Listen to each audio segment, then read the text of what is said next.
welcome to my another study vlog. আজি হ'ল 3rd of May আৰু মই ঘৰৰ পৰা আহিছিলোঁ 1 তাৰিখে 2 তাৰিখে আহি পালোঁ আৰু 2 তাৰিখে ইমান ভাগৰ ধৰিল গতিকে পঢ়িব নোৱাৰিলোঁ সেইবাবে আজি 3 তাৰিখৰ পৰা মই আৰম্ভ কৰিছোঁ আৰু বহুত দিন মই পঢ়া নাই সেইবাবে পঢ়াৰ লগত ৰিলেশ্যনটো একদম কমি গৈছে আজি বহুত দিনৰ মূৰত ষ্টাৰ্ট দিছোঁ আৰু আজি মোৰ 5 ঘণ্টা পঢ়া হ'ল বহুত দিনৰ পিছত হিচাপে অলপমান ঠিকেই টাইমিং হৈছে ঘৰত দুখন কিতাপ নিছিলোঁ যদিও পঢ়িবলৈ একদম মন নহ'ল আৰু কম দিনৰ বাবে গৈছোঁ ইমান বেছি পঢ়িব মন নাযায় আৰু ঠাই চেঞ্জ হ'লে এনেও পঢ়িবলৈ মন নাযায় তাৰপিছত ৰাতিপুৱা অলপমান দেৰি পঢ়িলোঁ আৰু চিৰা আৰু দৈ খালোঁ আজি ব্ৰেকফাষ্টত তাৰপিছত লাহেকৈ লাঞ্চ কৰিলোঁ লাঞ্চ কৰি আকৌ মই পঢ়িবলৈ বহিলোঁ আজি ভাবিলোঁ অলপ কমকৈ শুম অলপ দেৰি এনেই ৰেষ্ট ল'লোঁ তাৰপিছত আকৌ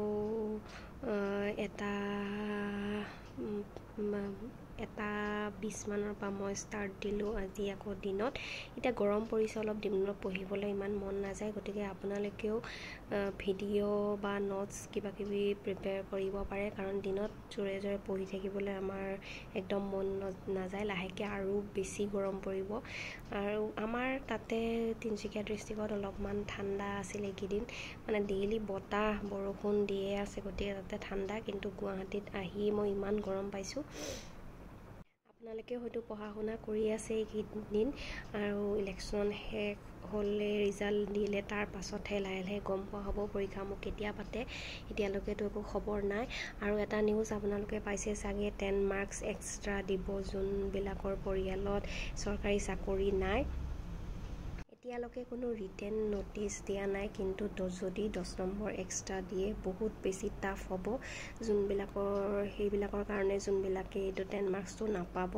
কিন্তু তাৰ পক্ষে বিপক্ষে কোৱা মানুহ আছে কিছুমানে ভাল পাব বা কিছুমানে বেয়া পাব ইয়াত ইমান আৰু যেতিয়া এইটো ৰিটাৰ্ণ আহি যাব তেতিয়া ইমান বেছি আমি তাতে চিন্তা কৰিও লাভ নাই দিয়াটোতো দিবই গতিকে আমি যিমান পাৰোঁ নিজৰ বেষ্ট দিবলৈ ট্ৰাই কৰিব লাগিব কাৰণ সেইটো এটা বেনিফিট হ'ব যোনে যোনে পায় কিন্তু চৰকাৰে দিলে এতিয়া আমি উপায় নাই আমি চাকৰিৰ কাৰণে পৰীক্ষাটো দিবই লাগিব গতিকে আমি নিজৰ বেষ্ট দিয়াটো ট্ৰাই কৰিব লাগিব তাৰ বাদে আমাৰ হাতত একো উপায় নাই আগতে আছিলে 5% আৰু এতিয়া 10 মাৰ্কছ বুলি কৈছে এতিয়া সময়ত দেখা যাব কি হয় গতিকে আমি ৰিটেন ন'টিচলৈ ৱেইট কৰিব লাগিব কি হ'ব ঘৰত বহুত দিনৰ মূৰত গৈ ভালো লাগিল অলপমান ফুৰা চকা কৰিলোঁ আৰু বেছিদিন থকা নহ'ল যদিও মানে সদায় মই যাওঁ বেছিদিন থাকিম বুলি ভাবোঁ কিন্তু এই পঢ়াটোৰ কাৰণে সদায় মই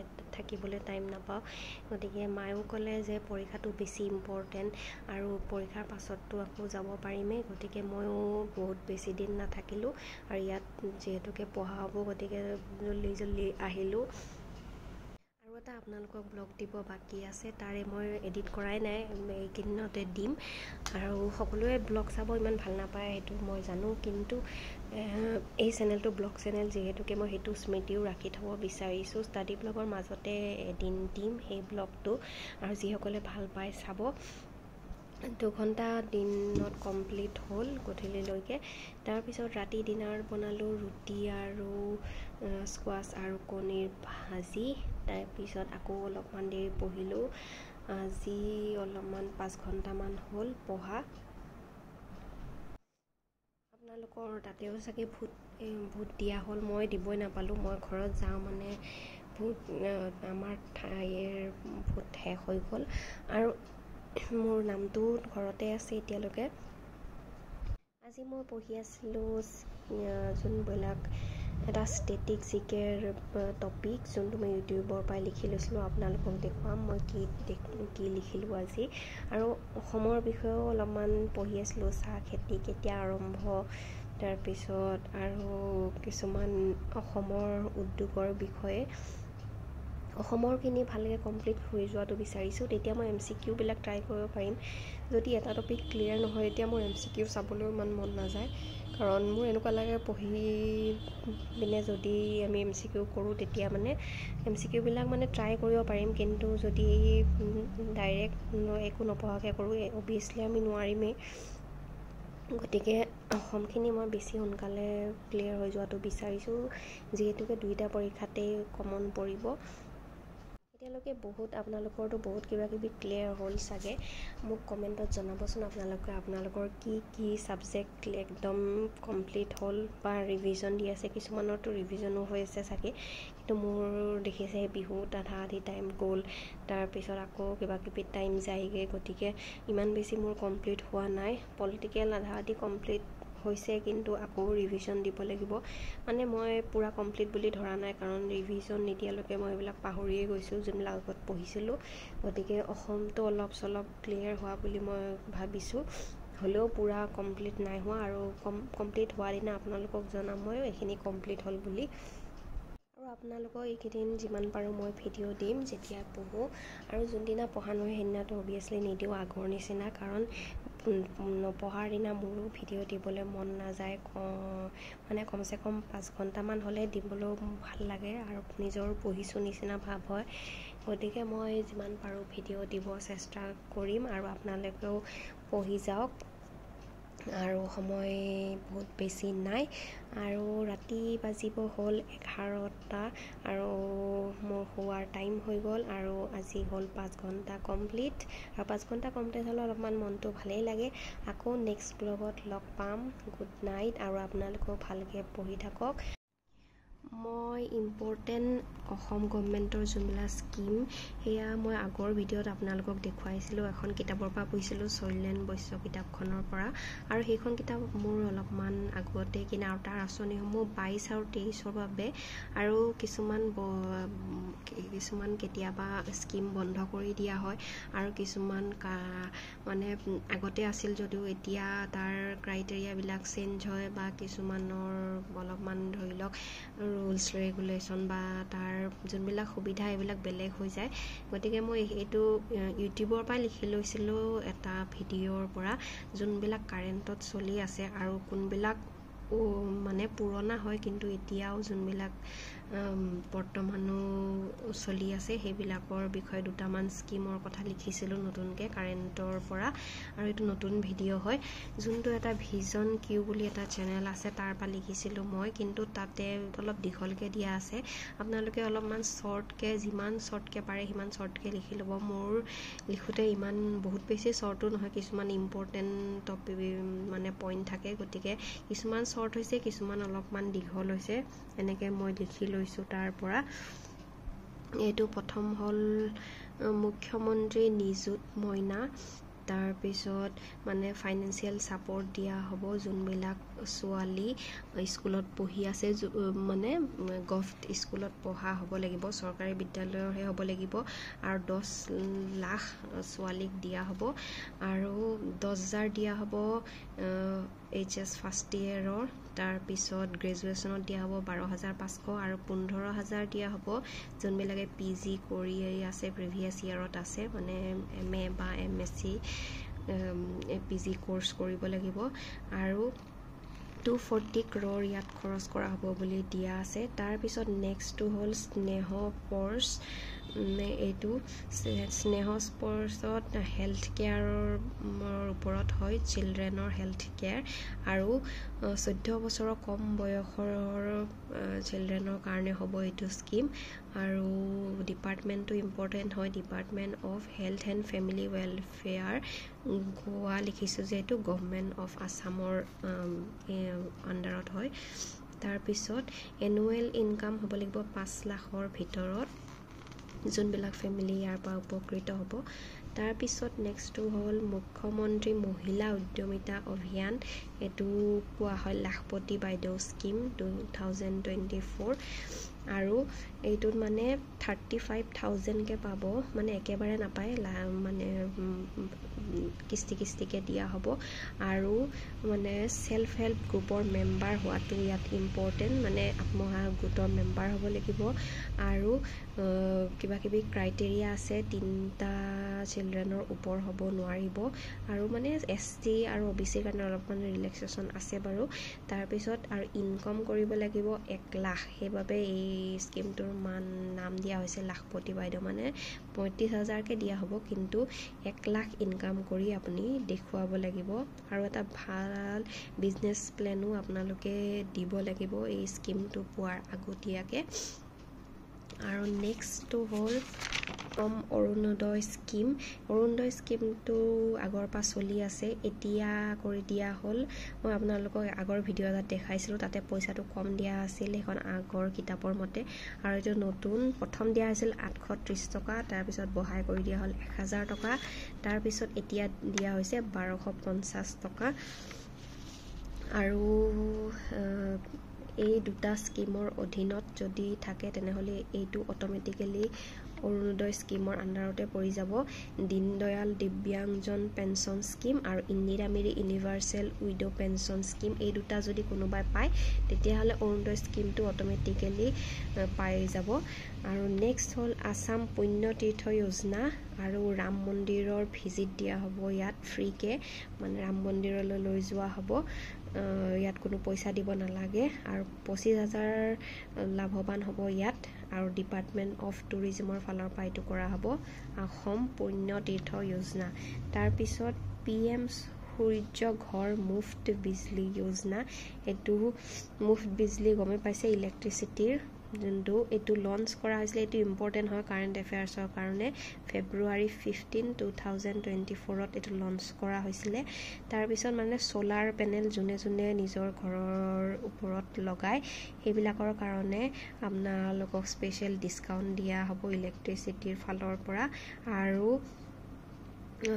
এই ইলেক্ট্ৰিচিটিৰ পৰা গভটে 75,000 crore ইলেক্ট্ৰিচিটিৰ মানে ছেভ কৰিব বুলি ইয়াত লিখা আছে। তাৰপিছত নেক্সটটো হ'ল আয়ুষ্মান অসম মুখ্যমন্ত্ৰী জন আৰোগ্য যোজনা, ইয়াত হেল্থৰ হয় এইটো, আৰু 5 লাখ পাৰ ফেমিলিক দিয়া হ'ব, 26 লাখ ফেমিলিক দিয়া হ'ব। আৰু 323 হস্পিটেলত এইটো স্কিম আছে, মানে এই 323 হস্পিটেলবিলাকৰ নাম আছে, এই হস্পিটেলখিনিত গ'লে এই স্কিমটো পোৱা যাব, মানে বেছিভাগ 323 মানে বেছিভাগ অসমৰ হস্পিটেলত এই স্কিমটো আছেই। তাৰপিছত আছাম অভিনন্দন এডুকেশ্যন লোন ছাবচিডি স্কিম, তাৰপিছত ওৱান টাইম গ্ৰাণ্ট, মানে এবাৰেই দিয়া হ'ব 50,000, আৰু 25% আগৰ কোনোবা লোন পৰিশোধ কৰিব লাগিব। তাৰপিছত এইটো 2019 পৰা পাছৰখিনিকহে দিয়া হ'ব। এইটো এডুকেশ্যনেল লোন হয়, এডুকেশ্যনেল লোন ছাবচিডিও দিয়া হ'ব, আৰু আধা মানে ঘূৰাব লাগিব। তাৰপিছত অৰুন্ধতী গোল্ড স্কিম, এইটো সকলোৱে জানেই, এইটো বহুদিন আগৰ পৰাই চলি আছে, 40,000 দিয়া হ'ব। সোণ বিয়াত যেনেকৈ সোণ দিয়ে, আৰু সোণৰ বাবদ 40,000কে দিব চৰকাৰে, আৰু 5 লাখৰ ইনকামৰ তলত হ'ব লাগিব ফেমিলিৰ, আৰু ৰেজিষ্ট্ৰেশ্যন থাকিব লাগিব, 1954 মানে মেৰেজ এক্টৰ জৰিয়তে ৰেজিষ্ট্ৰেশ্যন কৰা হ'ব লাগিব।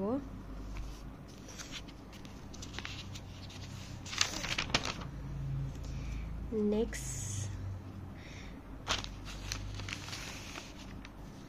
ইণ্টাৰকাষ্ট মেৰেজ স্কিম, এইটো মানে জেনেৰেল আৰু চিডিউল কাষ্টৰ যদি কিছুমান বিয়া হয় তেতিয়া মানে এই স্কিমটোৰ জৰিয়তে সেই বিয়াবিলাকক মানে উৎসাহ দিবলৈ এইটো কৰা হৈছে, আৰু পইচা দি হেল্প কৰা হ'ব 50,000কে, আৰু 100 মেৰিড কাপলক দিয়া হ'ব। ইয়াত মানে এজন চিডিউল কাষ্টৰ আৰু এজন জেনেৰেল হোৱাটো ইম্পৰ্টেণ্ট হয়। তাৰপিছত স্বনিৰ্ভৰ নাৰী তাৰপিছত মানে ইয়াত বোৱনীসকলক দিয়া হেল্প কৰা হ'ব স্বনিৰ্ভৰশীল নাৰীত, আৰু এইটো এনৰেগাৰ অধীনত হ'ব। তাৰপিছত আসাম দীনদয়াল দিব্যাংজন সাহায্য স্কিম, এইটো PWD বিলাকৰ মানে ফিজিকেলি চেলেঞ্জিং এইসকলৰ বাবে, আৰু ওৱান টাইম ফাইনেন্সিয়েল হেল্প দিয়া হ'ব 5,000ৰ, আৰু 4.5 লাখ দিব্যাংজনক দিয়া হ'ব এইটো। তাৰপিছত আসাম প্ৰজ্ঞান ভাৰতী স্কুটি স্কিম, এইটো গাৰ্লছ ষ্টুডেণ্টক দিয়া হ'ব, এইটো সকলোৱে জানেই চাগে, আৰু 20,000 মেৰিটৰিয়াছ ষ্টুডেণ্টক দিয়া হ'ব 12 ষ্টেণ্ডাৰ্ডৰ, আৰু ইয়াত ইনক্লুডেড আছে ফ্ৰী টেক্সট বুক, আৰু ওপৰৰ লেভেলত আৰু 1,000, 1,500, 2,000 এনেকৈ দিয়া হ'ব। আৰু ছোৱালীসকলে যোনে যোনে মেডিকেল, ইঞ্জিনিয়াৰিং আৰু পলিটেকনিকত এডমিশ্যন ল'ব তাতে ফ্ৰী এডমিশ্যন হ'ব, আৰু মেছ ফিজো দিয়া হ'ব 1,000 ৰুপিজকৈ। তাৰপিছত মিছন বসুন্ধৰা আপোনালোকে জানেই, এইটোত মাটিৰ বিষয়ে ৰেজিষ্ট্ৰেশ্যন সেইবিলাক কৰোৱা হ'ব। তাৰপিছত 2 চেহেৰ 1 ৰুপয়া, এইটো মানে 10খন চহৰ বিচাৰি লোৱা হৈছে, আৰু এই চহৰবিলাক মানে অলপ উন্নতি কৰিব। ইয়াত সকলো ঠাইবিলাকৰ নাম মই দি দিছোঁ। এইটো এটা ইম্পৰ্টেণ্ট স্কিম হয়। তাৰপিছত এইটো লঞ্চ কৰা হৈছিলে ডিচেম্বৰ 19, 2023। তাৰপিছত ভ্ৰমণ সাৰথী স্কিম, যোনটো সৰ্বানন্দ সোণোৱালে লঞ্চ কৰিছিলে। তাৰপিছত ওমেন আৰু ছিনিয়ৰ চিটিজেনৰ বাবে যোনবিলাক মানে পিংক বাছ, সেইবিলাক বাছবিলাক চলিছিলে, আপোনালোকে দেখিছিলে, এতিয়াও চলি আছে। জানুৱাৰী 9, 2021 এইটো লঞ্চ কৰা হৈছিল। জিৰ' ইণ্টাৰেষ্ট ক্ৰপ লোন, মানে ক্ৰপ লোন এটা দিয়া হ'ব কৃষকসকলক, 2 লাখলৈকে দিয়া হ'ব, আৰু ইয়াত 0% ইণ্টাৰেষ্ট হ'ব। তাৰপিছত অটল অমৃত অভিয়া হেল্থ ইঞ্চুৰেঞ্চ, এইটোও আপোনালোকে পাইছে চাগে বহুতে। BPL আৰু APL ফেমিলিক দিয়া হ'ব 2 লাখ পাৰ ইয়েৰ। তাৰপিছত চাহ বাগিচাত ধন পুৰস্কাৰ, এইটো 2,500 টকাকৈ পাব। তাৰপিছত আপোনাৰ আপোন ঘৰ হোম লোন ছাবচিডি, এইটো আপোনালোকে জানে, চাকৰি পালে সকলোৱে পাইছিলে। আগতে নাম আছিলে আপোন ঘৰ, এতিয়া অলপ নামটো চেঞ্জ কৰিলে, আৰু 2020তে এইটো লঞ্চ কৰা হৈছিলে। 2.5 লাখ ছাবচিডি দিয়া হ'ব, মানে ঘূৰাই সেইটো আৰু দিব নালাগে 40 লাখত। আৰু one time grant for media personality 50,000কৈ দিয়া হ'ব জাৰ্নেলিষ্টবিলাকক। এইটো অল্ড স্কিম হয় এটা, আৰু এতিয়াও চলি আছে। আৰু এইখিনিয়ে মই স্কিম লিখি থৈছিলোঁ অসমৰ, আৰু এইটো এটা ইম্পৰ্টেণ্ট টপিক হয়। মই দেখুৱাইছিলোঁ এই SLRCৰ আগৰ প্ৰিভিয়াছ ইয়াৰৰ পেপাৰৰ যোনখিনি ইম্পৰ্টেণ্ট টপিক, এইখিনি আপোনালোকক মই এদিন দেখুৱাইছিলোঁ। ইয়াতে আছে স্কিমটো, ইম্পৰ্টেণ্ট স্কিম, ফুল ফৰ্ম অসমৰ স্কিমবিলাকৰ বিষয়ে এটা ভিডিঅ' মই লিখি ল'লোঁ। আকৌ পিছত অলপ দিন পিছত আৰু অলপ লিখিম, এটা ভিডিঅ' দি নহ'ব। আৰু নেক্সট ভিডিঅ'ত আপোনালোকক আৰু কি পঢ়িছোঁ সেইবিলাকো দেখুৱাবলৈ চেষ্টা কৰিম।